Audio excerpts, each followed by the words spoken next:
আচ্ছা, ভোটার তালিকা সংশোধন নিয়ে যে এত আলোচনা হচ্ছে, সুপ্রিম কোর্টে শুনানি চলছে, একটা বড় টেনশন কিন্তু কাজ করছে অনেকের মধ্যে।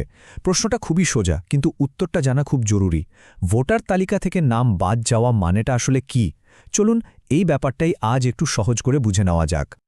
হ্যাঁ, ঠিক এই প্রশ্নটাই, যে ভোটার তালিকা থেকে নামটা বাদ পড়ল তার মানে কি নাগরিকত্বই শেষ? এই যে একটা ভয়, একটা কনফিউশন, এটাই কিন্তু এখন সব আলোচনার কেন্দ্রে। কিন্তু এই সব কনফিউশনের মধ্যেই দেশের সর্বোচ্চ আদালত মানে সুপ্রিম কোর্ট এমন একটা কথা বলেছে যা পুরো ছবিটাই পাল্টে দিয়েছে। একটা খুবই গুরুত্বপূর্ণ আর পরিষ্কার কথা।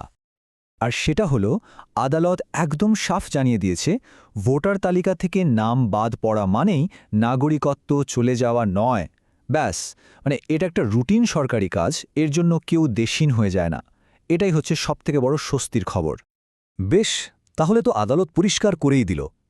কিন্তু মনে প্রশ্ন আসতেই পারে, তাহলে এত সহজ একটা ব্যাপার সুপ্রিম কোর্ট পর্যন্ত গেল কেন? এর পেছনে আইনি প্যাচটা কোথায় ছিল? আসুন সেটা একটু বোঝার চেষ্টা করা যাক।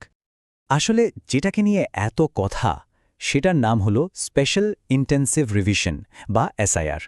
দেখুন, নামটা শুনতে ভারী কি হলেও কাজটা খুব সাধারণ।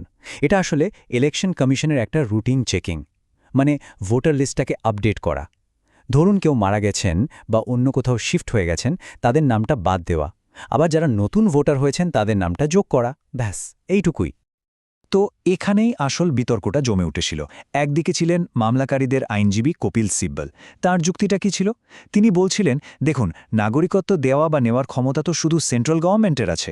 একজন ইলেকটোরাল রেজিস্ট্রেশন অফিসার বা ইআরও কি করে সেই সিদ্ধান্ত নেন? তার মতে ভোটার লিস্ট থেকে নাম বাদ দেওয়াটা প্রায় নাগরিকত্ব কেড়ে নেওয়ার শামিল। আর অন্যদিকে কোর্ট কি বলছে? কোর্ট বলছে, আরে না, এটা তো একটা সাধারণ রুটিন প্রসেস, এর সাথে নাগরিকত্বের স্ট্যাটাসের সরাসরি কোনো সম্পর্কই নেই। এই তো গেল আইনি যুক্তিতর্কর কথা, কিন্তু এর আসল প্রভাবটা কোথায় পড়ছে? কারণ ব্যাপারটা তো শুধু দিল্লির কোর্টরুমের মধ্যে আটকে নেই, তাই না? এর এফেক্ট কিন্তু বিভিন্ন রাজ্যেও ছড়িয়ে পড়েছে। এই কেসটা সুপ্রিম কোর্টে যারা নিয়ে গেছেন তারা হলেন তৃণমূল সাংসদ দোলা সেন আর ডেরেক ওব্রায়েন। এর আগেই কিন্তু কোর্ট পশ্চিমবঙ্গ সরকারকে একটা নির্দেশ দিয়েছিল, বলেছিল এই যে এসআইআর প্রসেস চলছে, এতে কাদের কাদের নোটিশ পাঠানো হয়েছে তার একটা লিস্ট পাবলিশ করতে হবে। আর এখন দেখুন, একই রকম স্বচ্ছতার দাবি কিন্তু তামিলনাড়ু থেকে উঠছে। মানে ব্যাপারটা বড় হচ্ছে। আর হ্যাঁ, এই শুনানিতেই আরও একটা ইন্টারেস্টিং ব্যাপার সামনে আসে। সেটা হলো পরিচয়পত্র।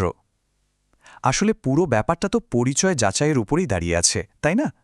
তো যখন আধার কার্ডের ভ্যালিডিটি নিয়ে প্রশ্ন ওঠে, তখন কোর্ট আবার মনে করিয়ে দেয় যে আইন অনুযায়ী আধার একটা বৈধ পরিচয়পত্র। কোর্ট একটা খুব যুক্তির কথাও বলে যে কোনো ডকুমেন্টই তো জাল হতে পারে, কিন্তু তার জন্য তো সেটার আইনি স্বীকৃতি বাতিল হয়ে যায় না। তো এতক্ষণে আমরা বুঝলাম যে আসল ভয়টা কোথায়, কোর্ট কি বলেছে, আর এর পেছনের আইনি লড়াইটাই বা কী ছিল।